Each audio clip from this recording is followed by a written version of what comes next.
All right, good afternoon, everybody, and thank you so much for joining us today at today's webinar, Endangered Wildlife Ecosystems and the Rights of Animals and Nature, New Approaches and Challenges. I am Jane Cherry from the Emancipatory Future Studies program at Wits University, and I'm also an activist in the Climate Justice Charter movement, and I'll be your chair for today's webinar. Vishwas Satkar, who is the principal investigator of the EFS, Emancipatory Future Studies, he gives his apologies. He is not feeling well. And Method Kunzidza, also from Earthlaw, who's supposed to be a panelist on today's webinar, is also not unwell. So he also sends his apologies. We will definitely try have Method in future panel discussions. So today's event is hosted by EFS and the Climate Justice Charter movement. Just a little bit of information about EFS, the Emancipatory Futures Studies project at Wits. It's a new knowledge project which grapples with the climate challenge while trying to work out futures from a subaltern perspective to solve the climate problem. The EFS knowledge and research agenda is inter and transdisciplinary with various research thrusts, including grand ecocentric futures, climate temporalities, decolonized futures, utopia and dystopia, and rethinking futures, to name a few. And in this program, there are students working on projects ranging from research on water problems, food systems, climate politics, ecofeminism, eco-socialism, and waste, and more. And at the heart of the EFS project is the idea that the subaltern or the working class subject of history can think, act, and anticipate, imagine futures. The Climate Justice Charter movement as our second host of today's event.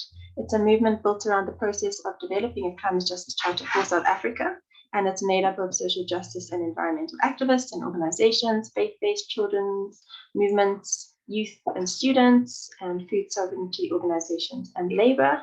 And one of the key sections of this charter that was developed outlines systemic alternatives for transformative change. And in this section, 14 people's alternatives to the current crisis are presented. These include democratic and deep just transition plans, socially owned and community-based renewable energy, democratizing the water commons, to name a few. And so during the course of 2022, we have and we will be profiling one of these alternatives every 2 months, and at the same time developing a CJCM policy for South Africa on this alternative. And so our focus for February and March was water, or democratize the water commons. And we have already had a number of engagements and engaged with various resources to help us develop this policy. April and May, and running very briefly into June now, our focus has been the rights of nature and natural climate solutions, another alternative presented in the charter. And today's webinar is the last in this theme.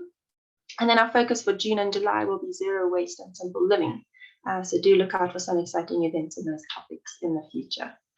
Before I hand over our speakers, I also just want to mention that another focus area of the CJCM is pushing back fossil fuels. And so I want to share with you a petition that we've set up, and I'll share it in the chat. And this petition is to call on all funders and investors to halt external funding for South Africa's just transition, including the 131 billion promised at the Glasgow COP summit, until South Africa agrees to stop investing in oil, coal, and gas. So I will share the link to the petition in the chat shortly. Please do sign and share that. Okay, I don't want to take up any more time. I'm going to introduce our speakers in the order that they will be presenting. So first we have Ashley Dawson, Professor of Postcolonial Studies in the English Department at the Graduate Center of City University of New York and the College of Staten Island. His books focus on topics in environmental humanities and include People's Power, Reclaiming the Energy Commons, 2020, another book, Extreme Cities, The Peril and Promise of Urban Life in the Age of Climate Change, 2017, and finally, Extinction, A Radical History, 2016. Next, we'll have Ashley Daw. She is the manager of the Wildlife and Law Project at the Endangered Wildlife Trust in South Africa.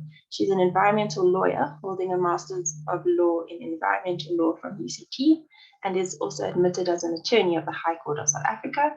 Ashley has a keen interest in exploring legal approaches and solutions to complex conservation challenges and her research focuses on environmental law, specifically law relating to biodiversity, environmental offences with a focus of wildlife offences, and restorative justice. And then finally, we have Charles Samani. He's a researcher and organizer at COPAC, Conflict and Policy Alternative Centre in Johannesburg. He's also an organizer in the South African Food Sovereignty Campaign and the Climate Justice Charter movement. And he focused on biological piracy for his master's, which he completed at Wits. As I mentioned, for those who joined a little late, our final speaker, Method Kunzitsa, unfortunately can't make it today as he is not feeling well. And just to mention, he did try and secure 2 other speakers, but they are stuck in a community meeting, which started late and will end late. And so we'll just have the 3 speakers for today. Each of you have 10 to 15 minutes, after which we'll take some questions. So over to you, Prof. Dawson. Okay, thanks so much, Jane. And thank you to all the organizers for inviting me to be a part of this conversation. I'm very excited to be in dialogue with you and to find out more about the Climate Justice Charter Initiative. So I'm going to present about extinction and the crisis around biodiversity, and then the question of what should be done about it, which seems to me a very important issue in the present. So a specter is haunting the world, the specter of extinction. Rates of extinction are now 100 to 1,000 times higher than normal.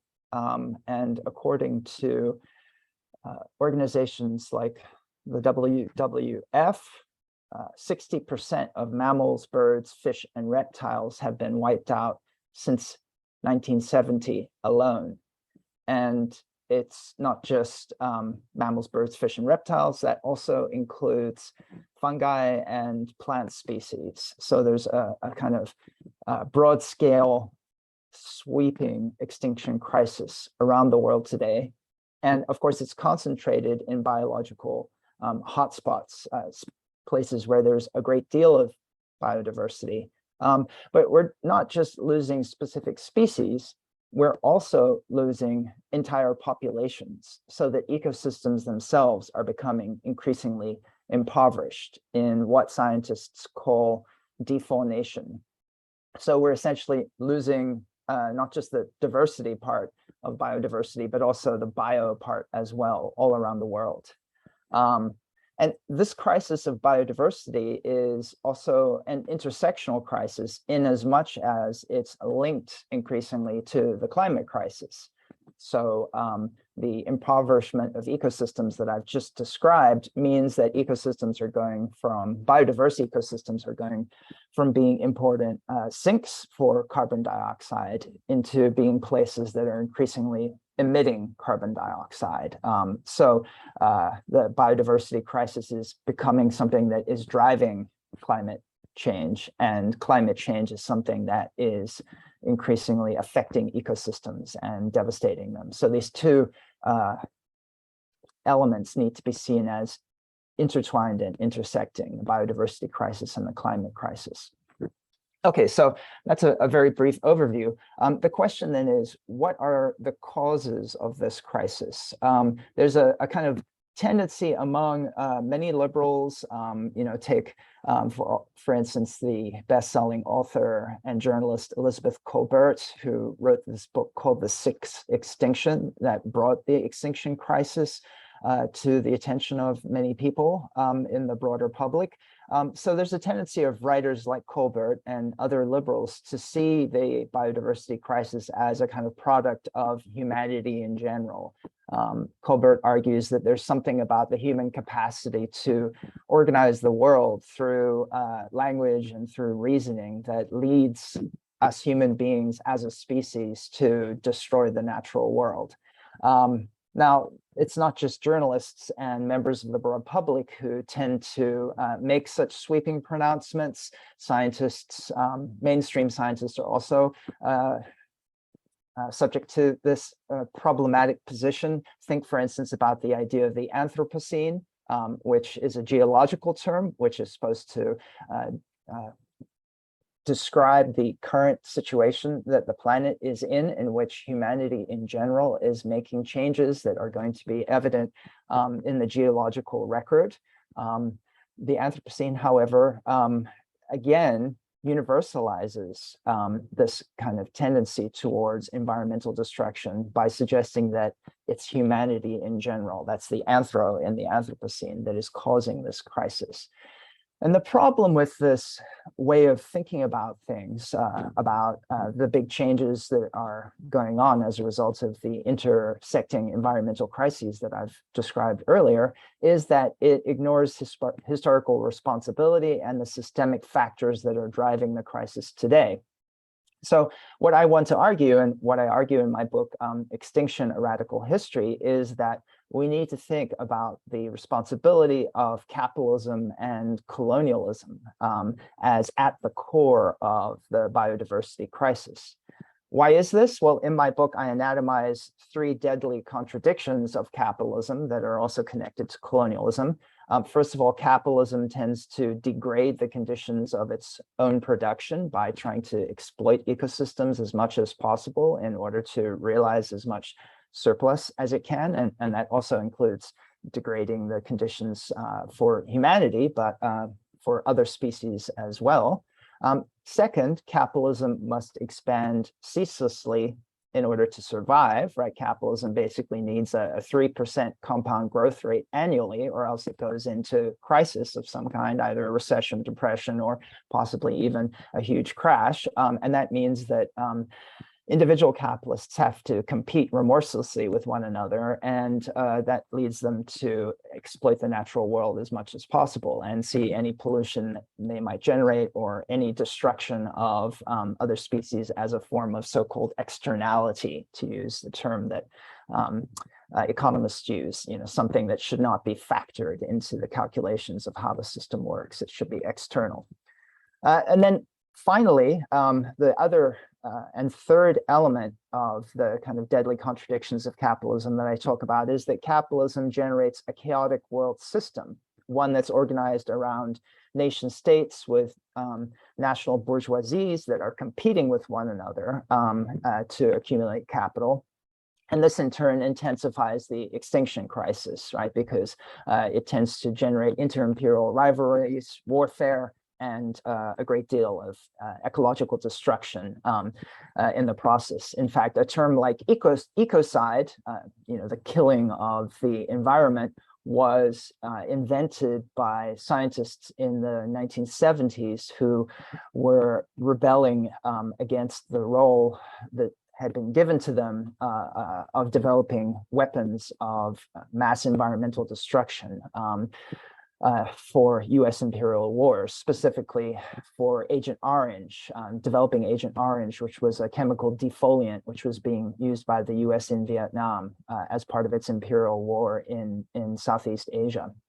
Okay, so there are these deadly factors that are related to capitalism and colonialism that need to be challenged if we're going to get out of the environmental crises that we find ourselves in today. Now, because of all the work done by activists and scientists, it's become public knowledge that we're in the midst of a really deep and worsening environmental crisis. And the more progressive sectors of capitalism are responding. Of course, there are always the climate change denialists, such as former US President Donald Trump, and that's an important sort of response by some sectors of capital. But there are also sectors of capital that are embracing green capitalism. In other words, solutions to the crisis that allow the capitalist system to continue, but try to reform it in different ways. And I'm going to talk about these green capitalist strategies because conservation is an increasingly important element of green capitalist solutions. So, for instance, the International Union for the Conservation of Nature, which is one of the most important global unions of conservation organizations, and incidentally, it brings together big conservation organizations like the WWF, Conservation International, and many other organizations, NGOs that are based in the global north that have a big impact on global south countries. It brings together these conservation organizations with big international financial institutions like the World Bank and the International Monetary Fund, and also businesses, capitalist businesses. So the World Business Forum for Sustainability is part of the IUCN coalition. And the International Union for the Conservation of Nature, the IUCN, has embraced the idea of nature-based solutions.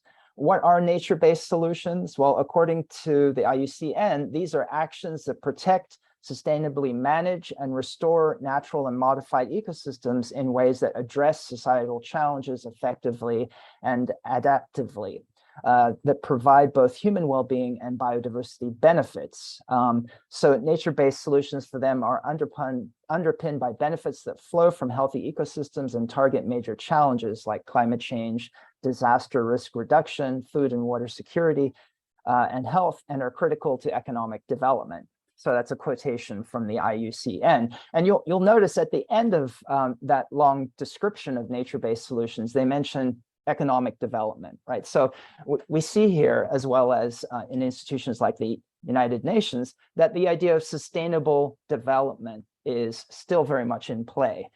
For me, this is an oxymoron. You know, you can't have increasing development, increasing economic growth on a finite planet, and by continuing to harbor illusions about having sustainability and massive economic development at the same time, you basically open the floodgates to all sorts of highly problematic and destructive solutions to the environmental crisis. So what is one example of these kinds of nature-based solutions that the IUCN is embracing? Well, at the very top of their agenda, as reflected in the Congress they held in Marseille in France last September, and this Congress had a big impact on the international climate negotiations that followed last autumn in Glasgow. At the very top of their agenda is this so-called 30 by 30 plan. What do they mean by 30 by 30? They mean that they want to expand so-called protected areas, or areas that are placed in some kind of conservation, to cover 30% of the Earth's terrestrial surface by 2030. Okay, 30% by 2030, hence the 30 by 30. Excuse me. Now, what does it mean to expand protected areas? Well, protected areas, which are areas that are set aside for wildlife and plant life, and which human beings are basically banned unless they're just visiting as tourists, they currently cover 17% of the Earth's surface. And this is a result of a massive expansion over recent decades. And that's a huge amount of land. If these areas were contiguous, they would be the size of the Russian Federation. And so the IUCN goal of expanding to 30% of the Earth's surface is roughly a doubling of that amount. In other words, it's a huge expansion of protected areas. And for many climate justice movements, rural movements, and particularly movements among indigenous people around the world, this is seen as the biggest land grab in the history of the planet. Why is this? It's because the idea of a protected area, which is central to a lot of conservation discourse, is antithetical to human presence, right? So humans and nature are supposed to be separate. There's a whole colonial genealogy to this that starts not just in the United States with the establishment of national parks like Yosemite, through the ejection of Native Americans from those spaces, but also during the British imperial rule in India, when the the Indian Forestry Organization was established by taking over land that was owned by indigenous people, or Adivasis there. And these policies were then expanded to other parts of the British Empire, including many countries in sub-Saharan Africa. So this is a really problematic plan that the IUCN and many other mainstream, large, and extremely powerful organizations have embraced. to kind of use conservation as a form of green capitalist solution to the crisis. What is the alternative to this approach? Well, I would say that there's an important movement today for decolonial conservation.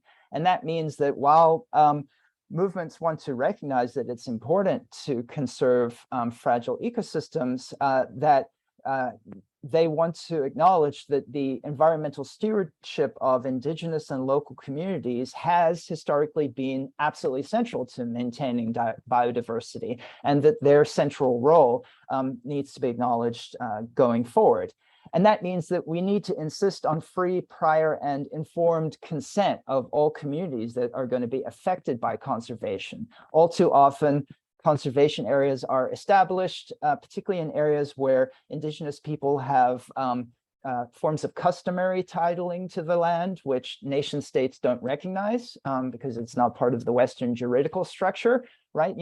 It doesn't seem to be legal and recognizable land ownership. And so indigenous people are just ejected from the land. That needs to stop, and there has to be free, prior, and informed consent. In addition, we need to roll back the kinds of green capitalist nature-based solutions that are being advanced and that shift the burden of climate change and the biodiversity crisis onto the backs of the world's poor. In addition to arguing that this means that there should be climate reparations from global north countries that have historically benefited from appropriating atmospheric space for pollution and from appropriating the global commons. There has to be reparations that supports biodiverse communities and allows indigenous people and local communities to control their land and to improve it in the ways that they see fit.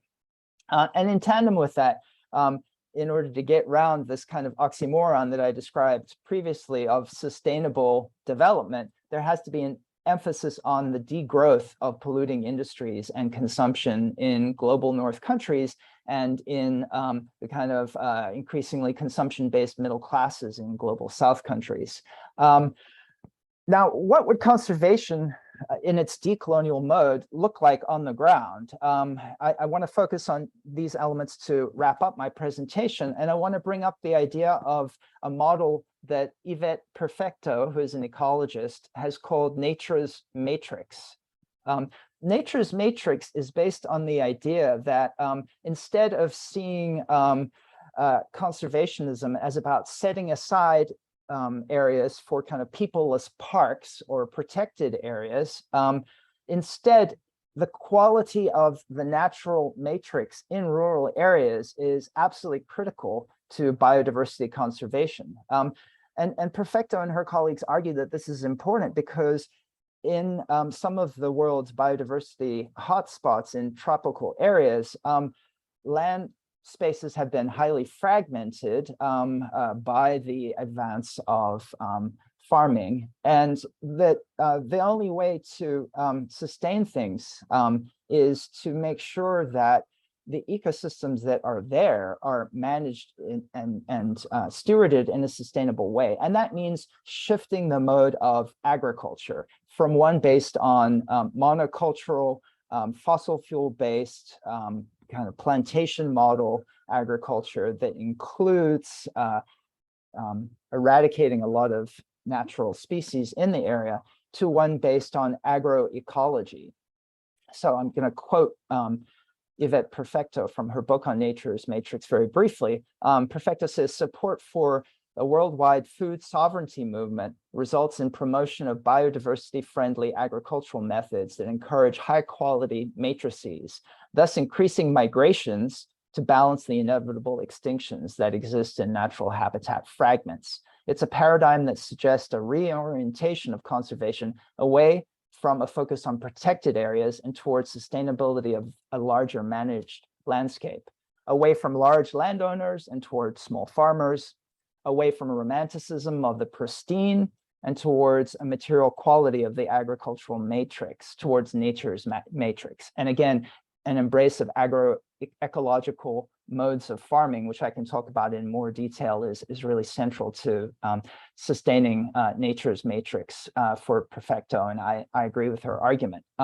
In the context of South Africa, what does this mean? Well, I would argue that it means that there needs to be much more of a focus on land redistribution. And I know I'm an outside observer. Of course, I've followed efforts to redistribute land since the end of apartheid in South Africa, and I know the ANC has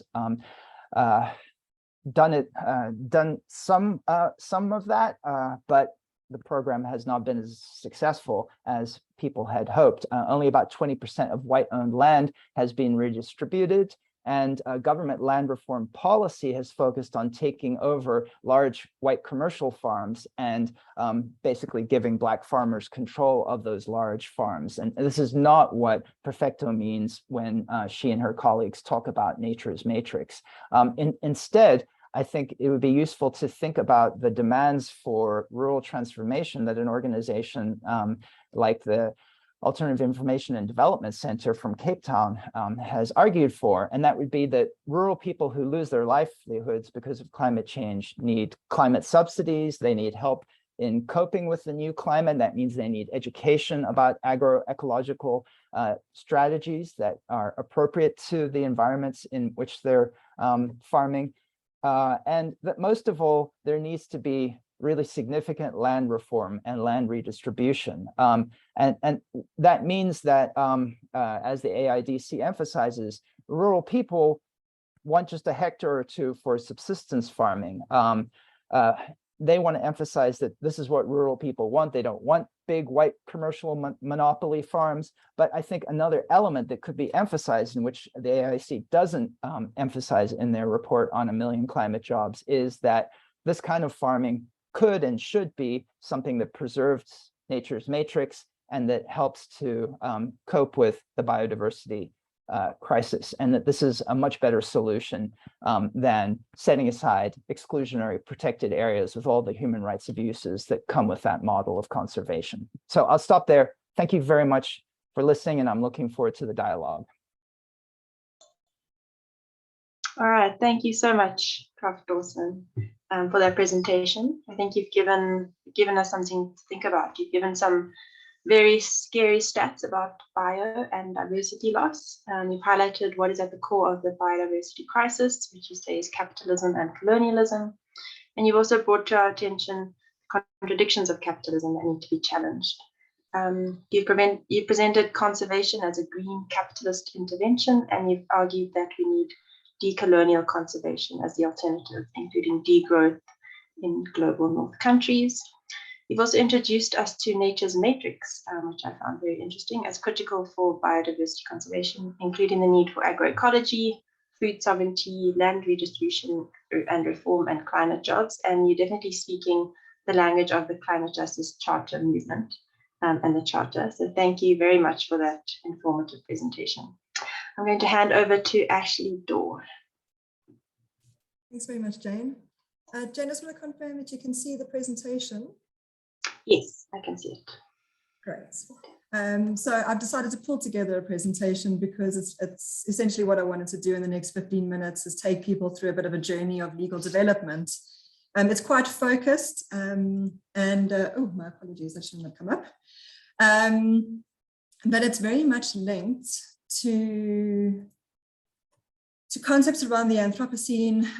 Ashley introduced that we have a very anthropogenic approach, and this is very reflective in our legal framework, and what alternatives to that would look like.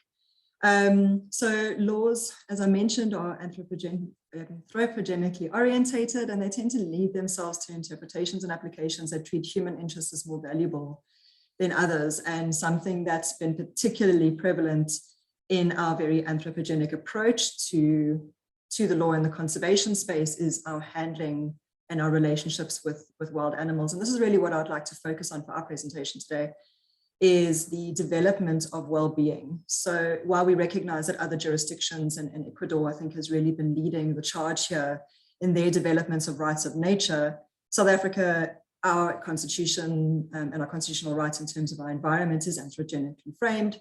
But within that framing, how are we seeing development for the recognition of sentience of wild animals and their well-being in our interactions with them? And hopefully our development will carry on to allow for more of an ecocentric approach to our relationship with wild animals.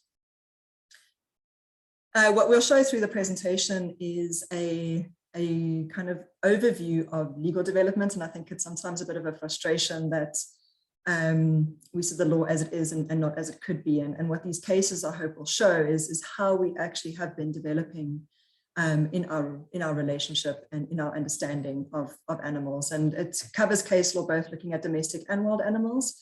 But I think the lessons are quite clear in terms of well-being and welfare broadly and how it relates to wild animals. So I'll start off. There was a case in 1947, and one of the findings of this case was that we prevent animal cruelty, and this is a direct quote from R. versus Mohoto, to prohibit one legal subject behaving so cruelly to animals that he offends the finer feelings and sensibilities of his fellow humans.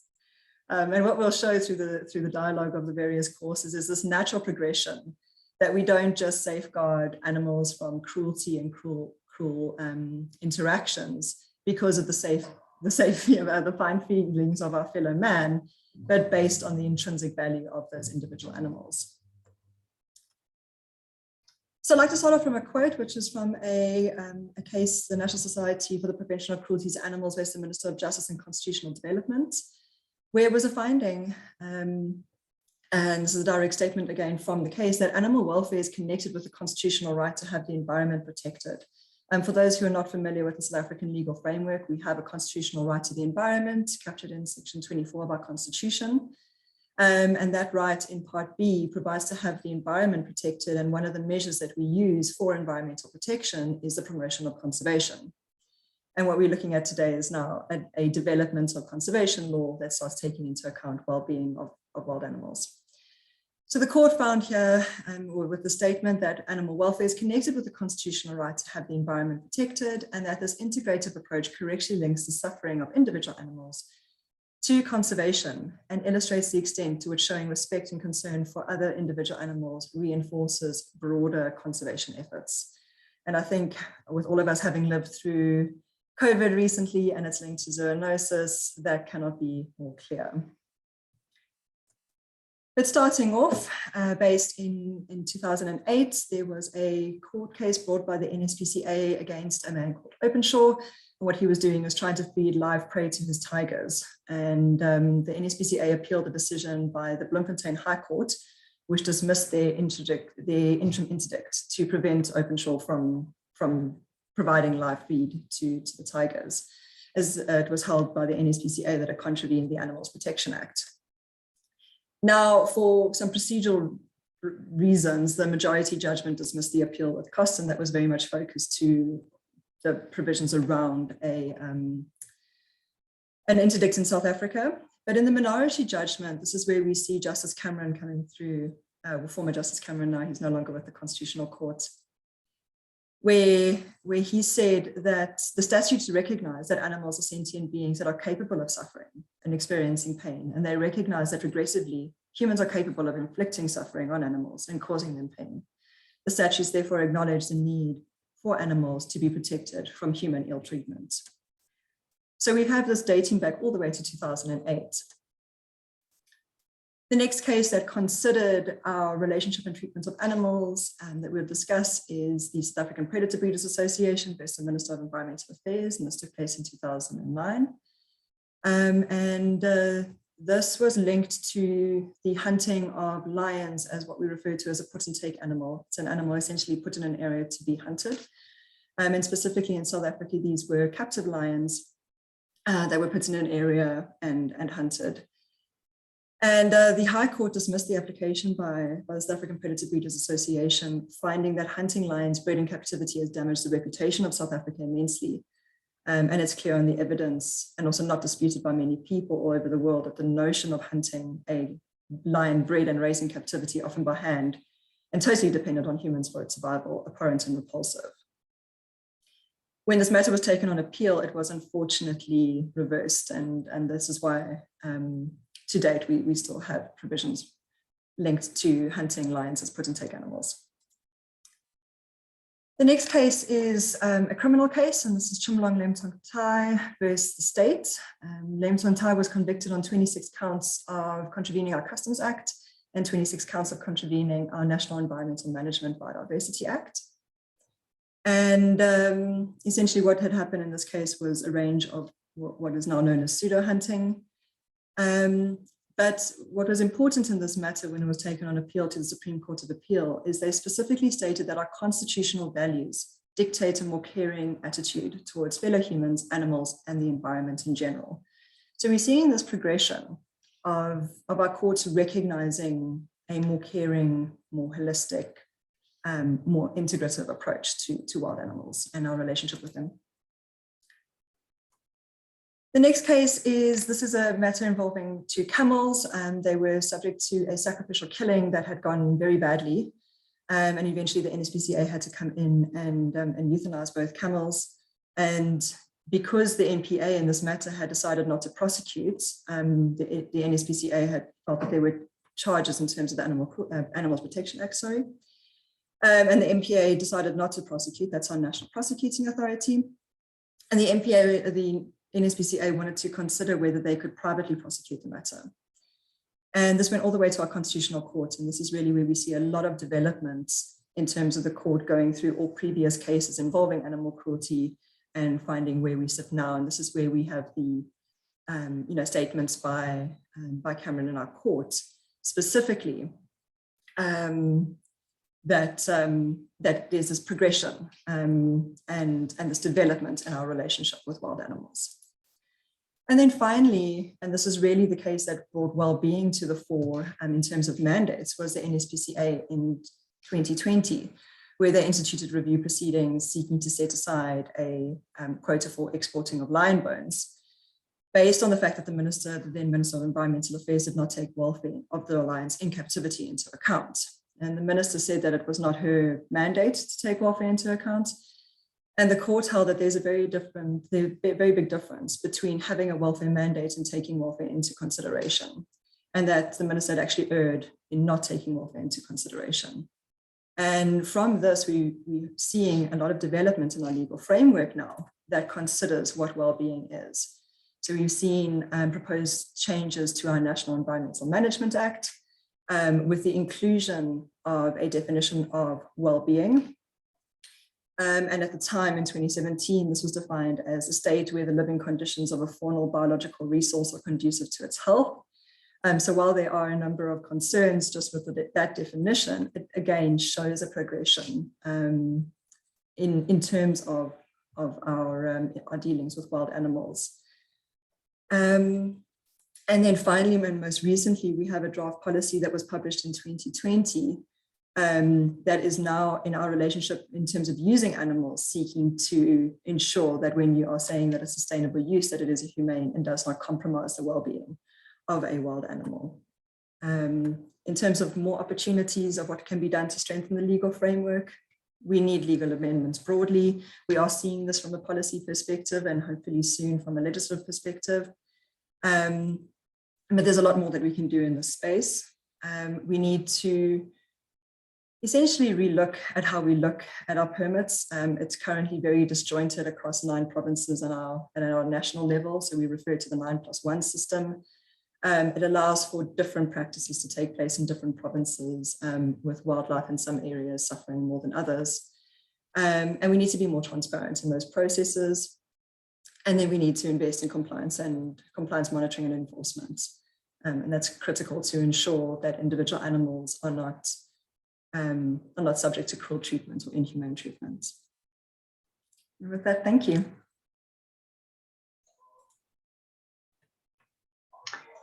And thank you. Thank you so much for sharing with us the development of wildlife welfare in South Africa, Ashley. Yeah, I think the overview of legal development and the example cases were very informative and helpful. And also just to hear about the progression of the courts, recognizing a more caring approach to our animals and our relationships with them, but also the increased recognition of wildlife welfare is also encouraging. So thank you so much for sharing with us. I'm going to hand over to Charles Simani. Thank you very much, Jane. My presentation will be focused mainly on the rights of nature. But starting first with some little brief history. In the 1970s, US President Richard Nixon described the 1970s as the decade of the environmental decade. Environmental activism in the 1970s was sparked by concerns over industries that were spewing pollution, burning toxic chemicals, destroying lakes, wetlands, and rivers. It was sparked by the burning of toxic chemicals, toxic mine drainages, and the rise of pesticides like DDT and other industrial chemicals that were loosely regulated around that time. And activists on a global scale coalesced around these issues. And on the 22nd of April in 1970, the first ever Earth Day was observed. So the environmental activism of the 1970s, sparked by the things I've just mentioned, achieved a lot. There was a lot of regulation and as well as the introduction of new laws to protect the environment, such as the Clean Air Act of 1970 in the US, the Clean Water Act, the National Environmental Policy Act, and the Endangered Species Act.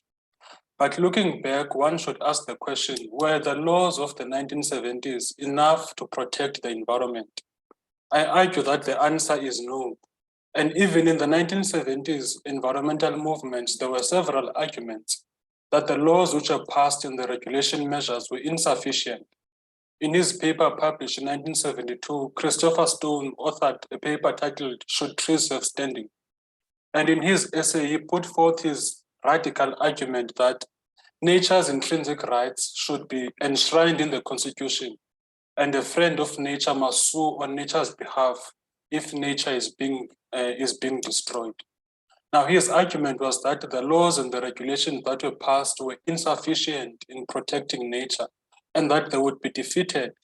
And indeed, his argument was right, because the environmental movement of the 1970s, some of its gains have been reversed, and one can argue that it has been defeated. It has been defeated by globalization. It has been defeated by globalized neoliberal accumulation that drove bioprospecting under the false veneer of benefit sharing. It has been defeated by environmental deregulation driven by the Washington Consensus. It has been defeated by extractivist-driven growth in the global south. And it has been defeated by the expansion of industrial agriculture and its heavy reliance on agrochemicals, pesticides, and insecticides, as well as driving deforestation. It has also been defeated by the capitalist accumulation of the commons that is accelerating on a global scale, leading to ecocide. So unlike the 1970s, in our period, the Capitalocene, the crisis is bigger than mere pollution. It is an existential crisis. And unlike Charles Dickens' Two Cities, where it was the best of times and the worst of times, under the Capitalocene, it is the worst of times, period. And we see this evidence in the fact that we are facing the sixth mass extinction. Professor Ashley Doe already gave us the stats at the beginning of his presentation. The biodiversity loss is happening at an unprecedented rate, and within a century we may be facing an insect extinction. The Amazon, regarded by many as the lungs of the earth, has become a net emitter of carbon dioxide, and this is creating feedback loops, some of which are now becoming impossible to reverse. Now, this leads to an obvious conclusion that the current anthropocentric environmental laws are no longer tenable. Ashley Doe has already touched on that in her presentation. A new approach is needed now, and that approach is the rights of nature. Now, we've seen the rights of nature gaining traction around the world. In 2006, we saw Tamaquabara in the state of Pennsylvania becoming the first municipality in the US to pass a rights of nature community bill, effectively granting its residents and city officials the right to sue on nature's behalf. We've seen localized rights of nature in Nepal. We've seen localized rights of nature in India and in Australia. We've seen localized rights of nature with the Wonghai River in the country of Aotearoa, also known as New Zealand. And of course, we've seen the implementation of the rights of nature on a national scale in Bolivia and Ecuador. Now, what is so important about the rights of nature is that, one, it challenges the anthropocentric legal discourse, where nature is not protected for its intrinsic value, but is protected on the basis of natural capital, as well as human exploitation. Section 24 of South Africa's own constitution says that nature should be protected for the benefit of present and future generations. It is also based on this logic that nature should be protected for human exploitation. And such laws which have an which are anthropocentrically centered, in fact, they do not protect nature. Instead, what they do, they merely regulate the rate at which nature is used. Now, the rights of nature challenges this dominant legal discourse, where nature only has the status of property without being an inherent rights holder. Now, rights of nature is beyond just a legal discourse. It is equally an epistemological disobedience, to use the words of Walter Mignol. It's an epistemological disobedience in the sense that it challenges Western systems of knowing and systems of being that have been driving an anthropocentric Cartesian dualism. Now, in this conception of an anthropocentric Cartesian dualism, nature is seen as an instinctual object that serves the purposes of colonial modernity, because it drives the commodification of nature under capitalism. The rights of nature challenges this anthropocentric dualism by arguing that we humans are humans in nature and that we are not above it. So it challenges the enshrined hierarchical purview that has underpinned colonial modernity's racism, classism, which has been used in our understanding of nature. Also, the rights of nature paradigm is a rejection of ontological imperialism and calls for a reimagining of our being and what makes us human, as well as our relationship with nature. It is also a rejection of liberal economics of natural capital and the false illusion that capitalism can be greenified and that capitalism can be made sustainable. Rights of nature challenges the very facts of conservation within a capitalist system and within a capitalist framework. Now we see that the rights of nature originates in many indigenous cultures, but here we must be careful because indigenous cultures go beyond the legal personhood that is proposed by the rights of nature. Indigenous cultures and historiographies have a deep and spiritual attachment to nature, and that attachment cannot be fully represented through the language of rights or through the language of legal personhood. Indigenous understandings of nature relations are best expressed as kincentric ecology, where humans in nature have an equal standing with the rest of the natural world through kindred relations. Take, for example, the Yahome people, indigenous people in Mexico, who use the term of huya anía to describe nature. What it describes, their description of the natural world as huya anina means that which nurtures all life-giving forms. So as far as they're concerned, they are part and parcel of it. And in nature is where their lives are nurtured.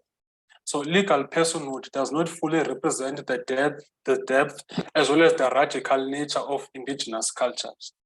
So what is clear now is that the current anthropocentric laws are completely insufficient to protect nature and to stop the 6 mass extinction, as well as to prevent ecocide. Therefore, there have been several moves around the world to move towards the implementation of the rights of nature. Those moves have occurred in different ways. Some have been localized, like in protecting the rights of cities and in protecting the rights of particular rivers, like we saw in New Zealand. Now, in the South African context, these rights of nature can be implemented either on city basis or can be implemented on a national basis. But what is clear is that anthropocentric laws are insufficient in protecting the environment. They are equally insufficient in stopping the ecocide that we are seeing right now. And thank you so much, Jane. I'll stop there.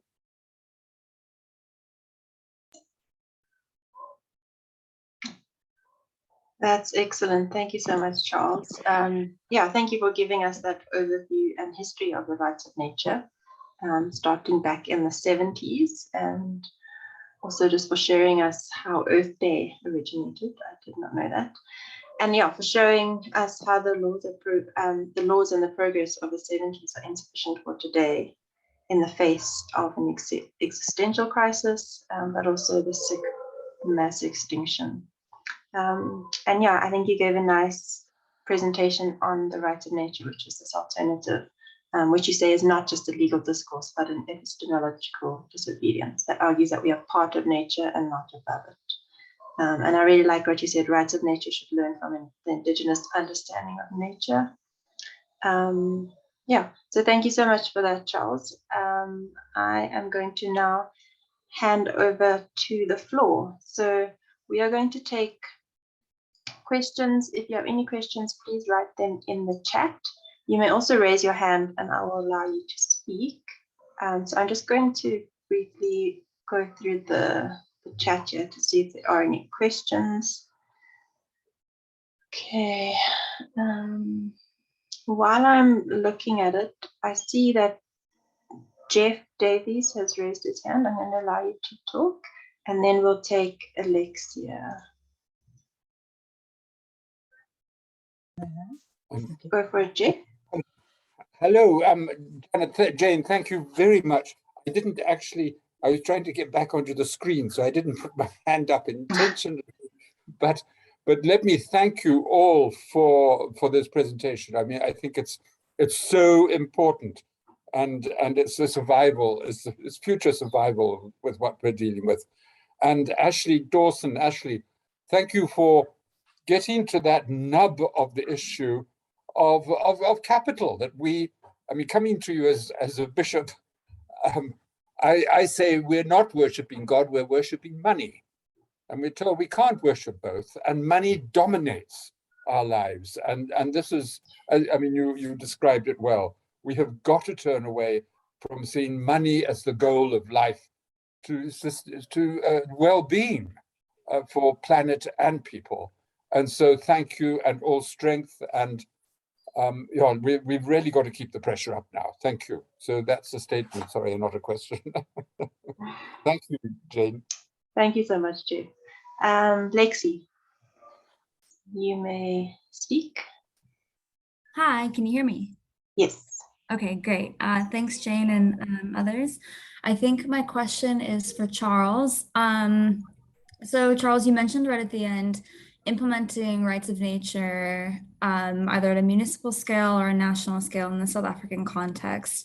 And I think my question is trying to understand if rights of nature is departing from an Indigenous worldview, doesn't this also look different in terms of its implementation at the scale, depending on the community, the Indigenous group, and the way that they steward the resources, or also the historical relationship with land? And so I'm just thinking about the examples in Cape Town, like the current fight over the Philippine horticultural area development, as well as the resistance to the Make the Lisbeth Matter campaign, and the different approaches that those groups are taking. So I guess I'm just, not a perfect framing of that question, but curious your thoughts on the scale and the scale of implementing a rights of nature perspective into law.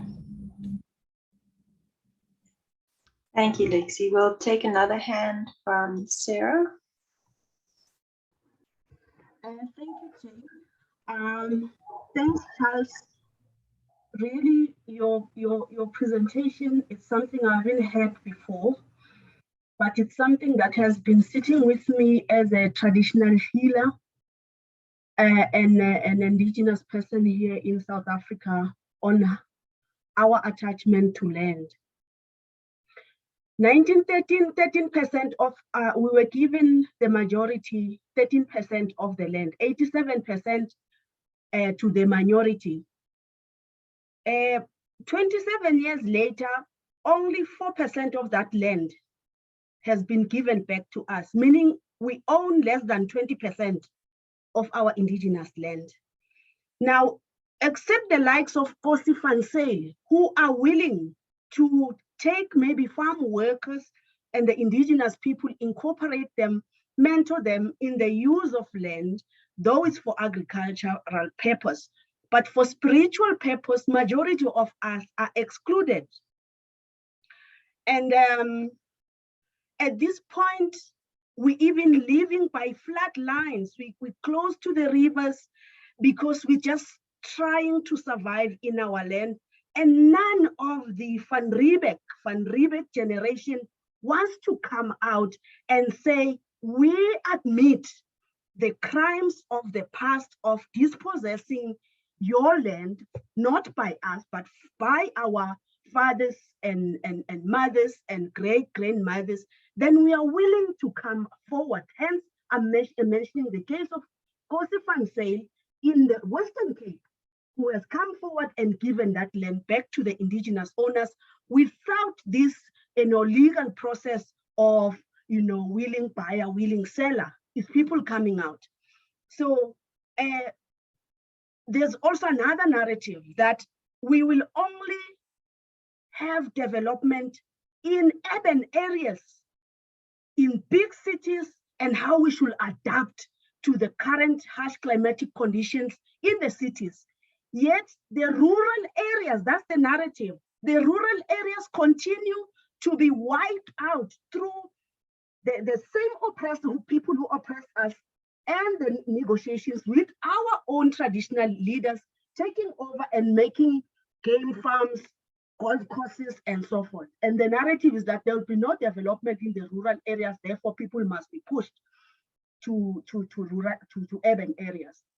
So I'm really appreciating your input, and we hope that the people and the policymakers, Jane has mentioned that this work is going to contribute towards reformulation of policy and how it can help to heal or transform our pain and disconnect from the land that we indigenously owned. Thank you so much for that, Sarah. Okay, and then there's another question in the chat, which I'm going to read out, and then we'll give the panelists a chance to respond. So Andrew Benny says, thanks for a very interesting input, Prof. Dawson. In terms of 30 by 30, how would you respond to those who accept its premise, but at the same time do not promote colonial, fence and protect models of conservation in order to achieve it, but rather through approaches like shared earth, that 30-30 can be met through contextual decision-making grounded in landscape approach, continued human-nature relationships, FPIC, etc., similar to Perfecto's argument. Thanks. All right, over to the panelists. Who would like to go first? Okay, go for it, Charles. Thank you very much, Jane. Alexia has raised a very important example, that of the Philippine horticultural area, where the government is trying to build development housing on top of an aquifer in the city of Cape Town, which saw day zero not so long ago. Now, the Philippine horticultural area has been feeding a lot of people for many years. The vegetables produced in that city, we saw their impact during the COVID-19 pandemic, where the area was supporting almost 50% of the vegetables in the city of Cape Town. But unfortunately, this water sovereign area is being taken over by urban development. Now, it's been very difficult for activists in the Philippine horticultural area to protect that area because of our current laws, which enable economic development to trump the protection of our natural environment. But they've put up a stiff resistance. They've been going through all the litigious processes, and they've halted the urban development until now.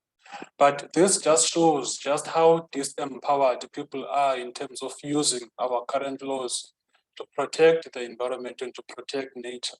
So if we had the rights of nature enshrined in our constitution, it would be easier for friends of nature to sue on nature's behalf and to prevent this form of exploitation under the disguise of urban development. In terms of what Sarah has raised about the spiritual attachment to the land, unfortunately, that has not been respected in our current laws. We know that South Africa's conservation is deeply rooted in colonialism. It's deeply rooted in in racism and so on and so forth. And so people's attachment to land, where the bones of their forefathers were after 1913, as Professor Dawson has also said, the land redistribution program has been a disaster to say the least. Thank you.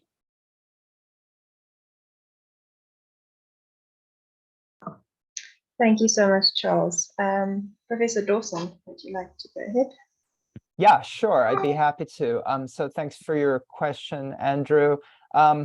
You know, in talking about nature-based solutions and the 30 by 30 program, which major conservation organizations are advancing, I make a strong and quite polemical case. If you go into the documents, which are all available online, because as I said, this idea has been accepted by many international organizations and forums trying to confront the climate and biodiversity crises.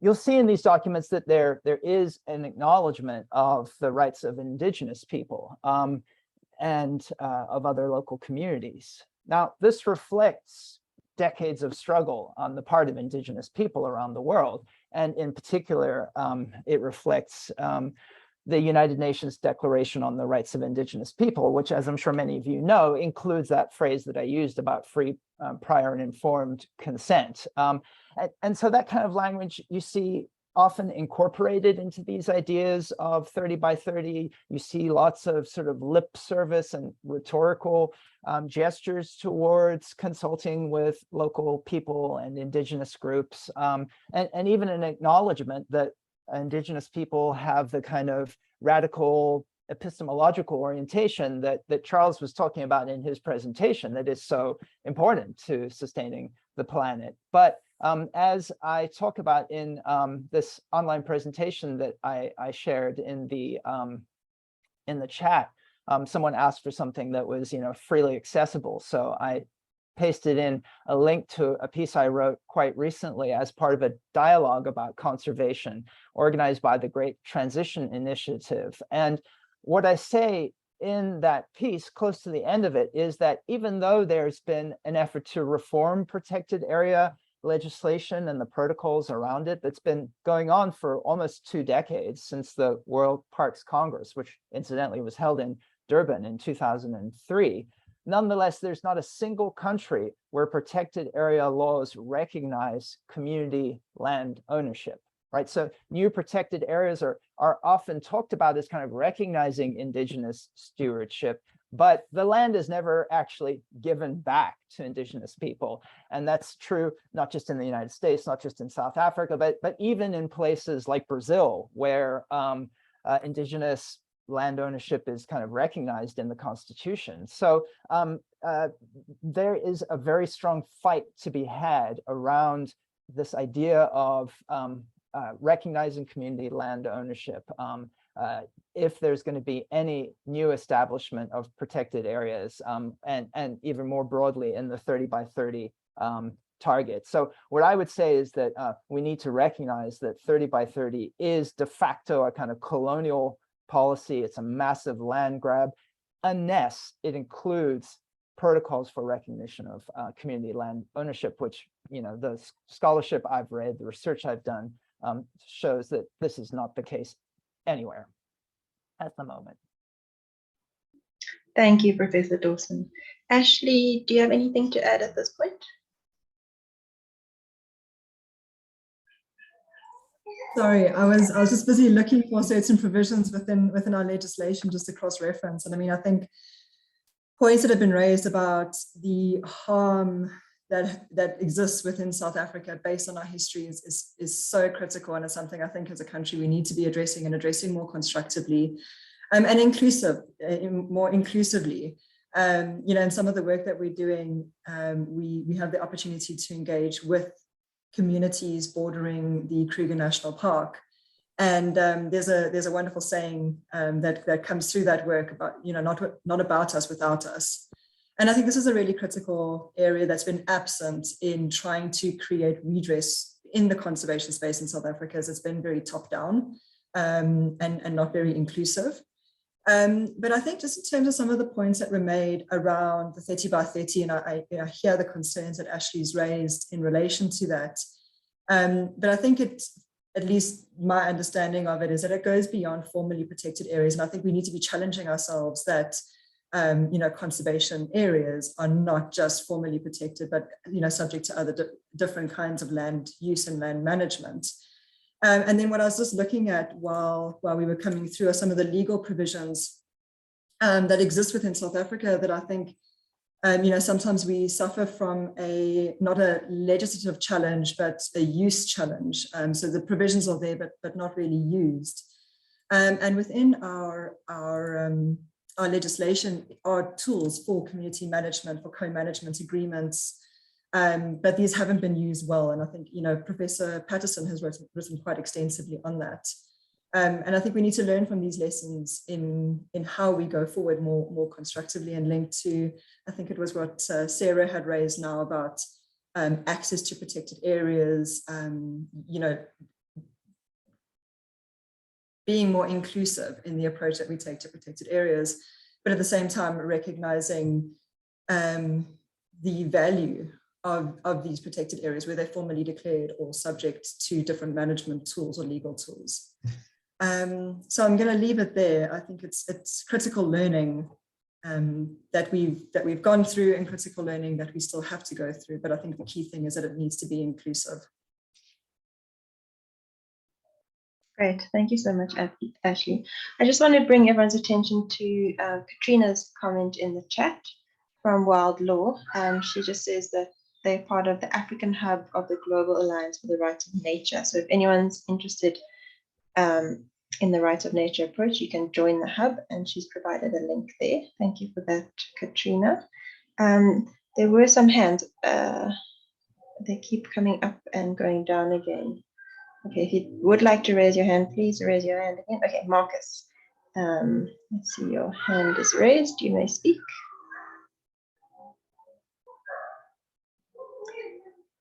Thank you, Jane. Can you hear me?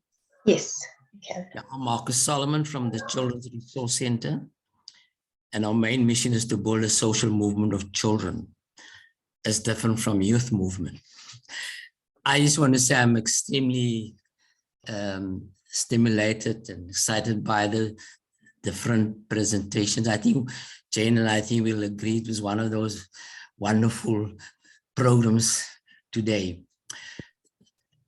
And I think we've presented with information that is so important. The problem we have, and we've been part of the Climate Justice Network and Food Sovereignty Campaign since its inception. How do you make this information accessible to children? And I think it's vital, because unless they begin to, and it's not through teaching in a formal way, and Jane can, and the Food Sovereignty Campaign comrades and friends can attest to that. It's through actively being involved in these programs. In fact, we're trying to set up an eco-literacy pedagogy program. And I think the only people who can really transfer and share that knowledge are the people like yourselves, who are actively in developing the knowledge, etc. And for example, we're going to launch planting of 1 million spekboom plants by children, precisely so that they can become, and they can then learn about what carbon means, how we can help save the planet. It's part of healing the planet. I know it's not the only planting of spekbooms that will save the planet, is system change that's going to change that. And I think we are reaching a stage we can begin to say now, because climate scientists have said now, it's not climate change now, we need system change. How do we get there with an informed, broad community? And I think our children across the planet, I think we all need to face that, because unless we have masses of people with that information, the transformation is not going to really take place. Yeah. Then they become just consumers. In fact, the excellent study has been done, and this is my last point, Jane, by the food scientists, how the advertising industry has literally changed the eating habits of children. So our people are becoming consumers, and very famous Marxist and Eric Fromm, are we going to be continue being just people who want to have? Because that's basic, the motor force that drives us. We must consume everything, even oxygen is going to be sold eventually. So it's how do we become beings, active beings in creating and living as human beings should. Yeah. Thank you very much. Thank you so much for that, Marcus. Yeah, we have another question in the chat, and then we'll hand over to the panelists. So from Pindor. Sorry, I'm busy feeding a baby. This is for Ashley.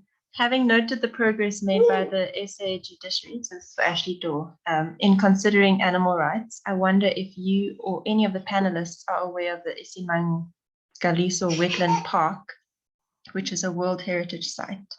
I would like to get your take on the issues surrounding that area. Currently, I certainly think that it is a very good example for the sake of reference.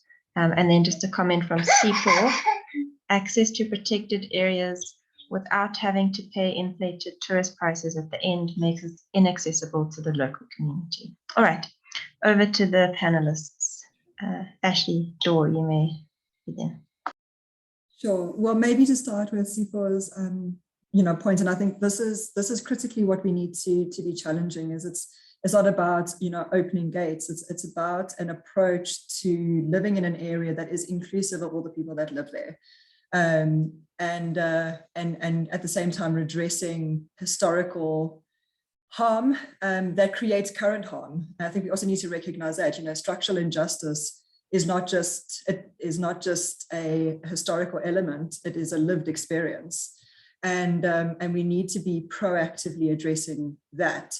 But at the same time, considering how we apply a principle of non-regression to protected areas. So how do we bring communities, and I say, rural communities and the park together in a way that it's not access, but actually inclusion. And I think that's the difference that we need to be looking at, and using our legal framework, or whatever hooks we have there. And when our legal framework is insufficient, then developing the legal framework. And what I wanted to try and show with the presentation on welfare is how the courts are so instrumental in developing a legal framework. We don't have to wait for legislative change. We can start realizing these changes through our courts, and our courts have, in South Africa at least, been very much at the forefront of developing our legal framework very proactively, specifically in a constitutional context. So using strategic litigation as a tool here to change the way we see protected areas and our relationship with them, as like I said, to move to a more inclusive role. And then Punda, I would like to engage a little bit more on your point on Issemang Kaliso. I'm not familiar with the example that you're raising there. But maybe just to make clear that our courts are recognizing sentience. We haven't gone quite so far as to recognize animal rights. Animal law is a new development in South Africa, and there's actually a very exciting initiative on at the moment where we're drafting a handbook on animal law and what this looks like. It's led by editors, Professor Melanie Murcott and Amy P. Wilson. So there is development of animal law, and we're currently considering the interchanges between conservation and wildlife and animal law. But animal rights as a codified doctrine is not existing in South Africa at the moment. But perhaps you can give a little bit more information on that if panelists agree.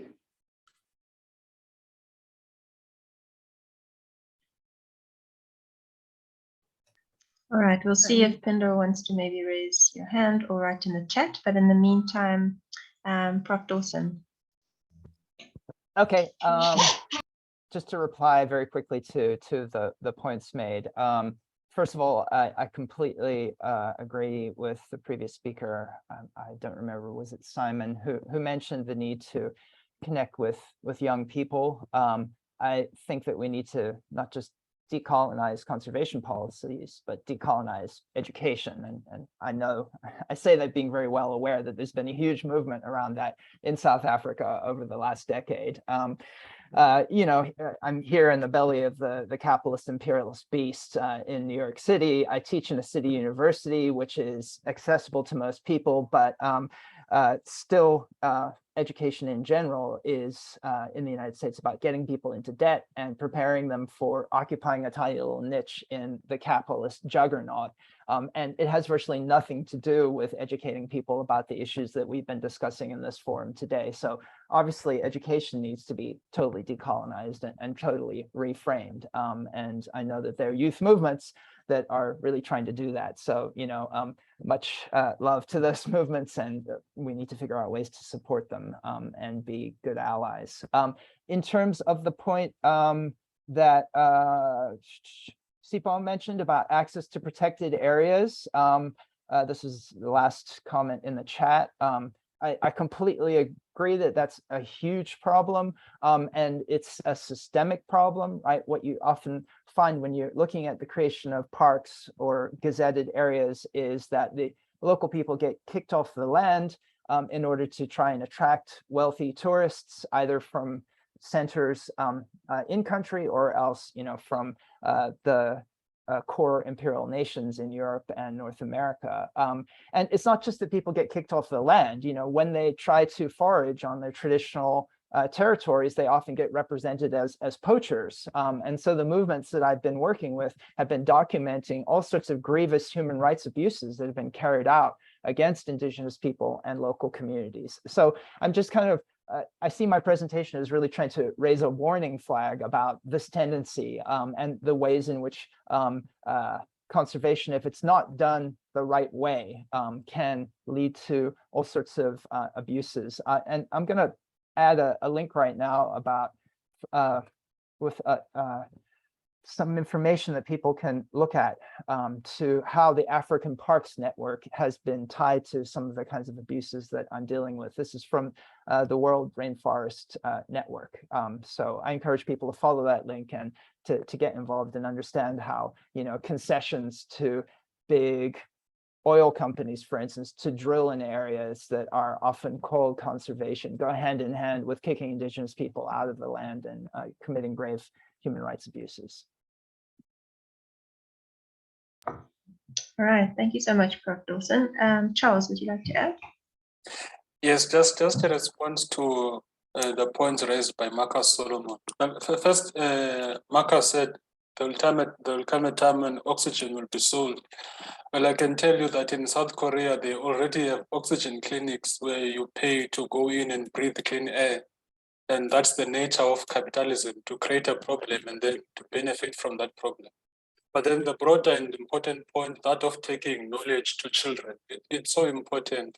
As the South African Food Sovereignty Campaign last year during the July violence, we had reconciliation school gardens in Phoenix, introducing many young children to climate science, as well as getting them involved in gardening and all that. So we developed those learning spaces with young children in schools. We are doing the same thing at universities now. We have food hubs across the universities of South Africa that serve to break this false duality between intellectual labor and manual labor. So those are important learning spaces where you get young people involved, not just in learning theory, but in doing the work and in getting involved. And it's so important that we take this knowledge to young children, because they are going to face more climate extremes than our older generation has faced. In fact, some studies have shown that they are likely to face about 8 climate extremes in their lifetime. So they need to know the challenges that are facing them, the existential challenges that are awaiting them. So thank you very much. Great, thank you so much, Charles. Thank you, panelists. So we've got time for about 1 or 2 more questions. I see Temba has raised a hand. Temba, you may speak.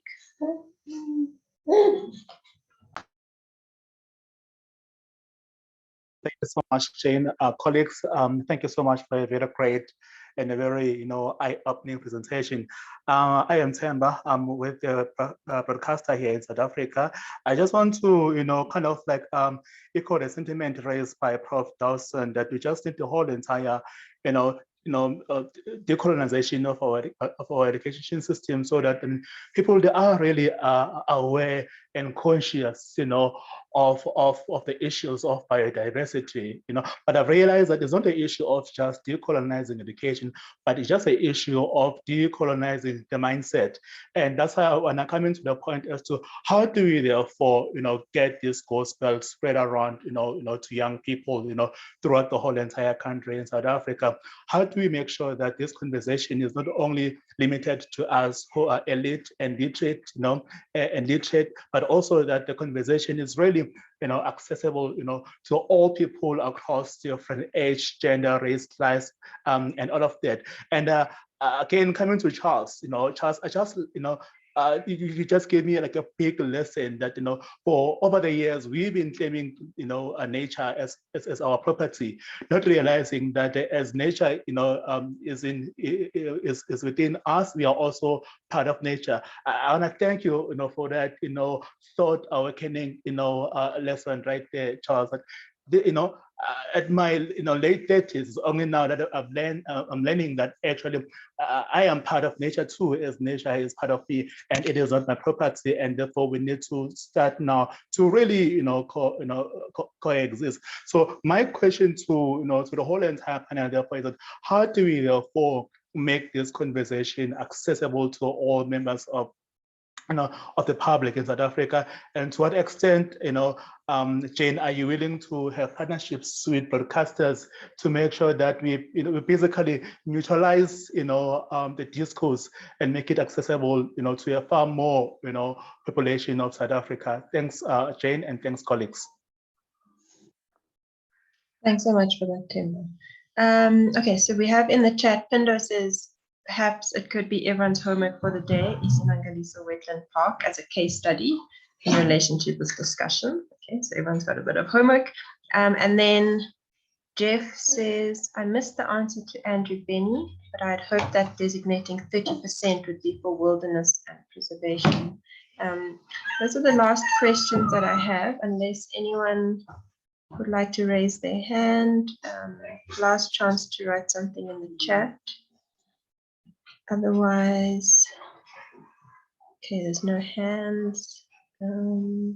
Checking the chat. Perhaps, Jane, just in relation to Pindo, I did a little bit of Googling just now while the discussions were going on, and the most recent example I've been able to find, and I hope this is what the reference is to communities coming, cutting down the fence and coming onto Issemang and now living there, and I'm not sure if that's the example that you're referring to. But I'll carry on doing some research there and applying my mind to it. Okay, thanks. Janet has a request to Ashley Dawson. Okay, can respond to that. All right, I think we're almost done at the time. So if anyone will hand over to the panelists for responses to the previous questions, but then also your final words, and then we will close. So we'll start with Charles. Thank you so much, Jane. Temba, we are more than willing to partner with you and many other broadcasters to have these webinars broadcast as widely as possible, because this information belongs to everyone. And in most cases, it's usually the most disadvantaged people who are at the brunt of the climate crisis who need to know what is happening, because we have a lot of misinformation that will simply hide the climate crisis under the banner of natural disasters. People need to know what is going on, and broadcasters like you have a very important responsibility to play in carrying that information. In fact, we have an important responsibility for the functioning of our democracy, because information is essential to that. So we are more than willing to partner with you with that regard. Thank you very much. I'll stop.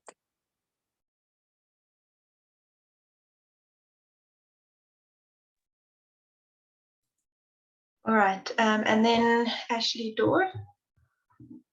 final words and Thank you very responses to the much. questions? Well, so Finn has confirmed that it's in relation to the St. Lucia estuary, so I'll certainly look into that and look at the interchanges. But I think what we try to show here is that we're facing a global crisis. I think Ashley Dawson very well articulated that in terms of the sixth extinction, that event that we're essentially in.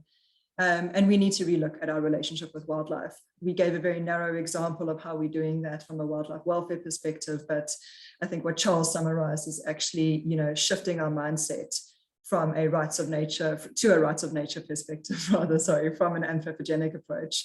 And I think, what we need to recognize is development, and we need to develop constructively and inclusively. And I think it's really exciting having opportunities like this to dialogue and engage on what that could look like and what that should look like. And that's where we see true legal advancements. So thank you very much for the opportunity.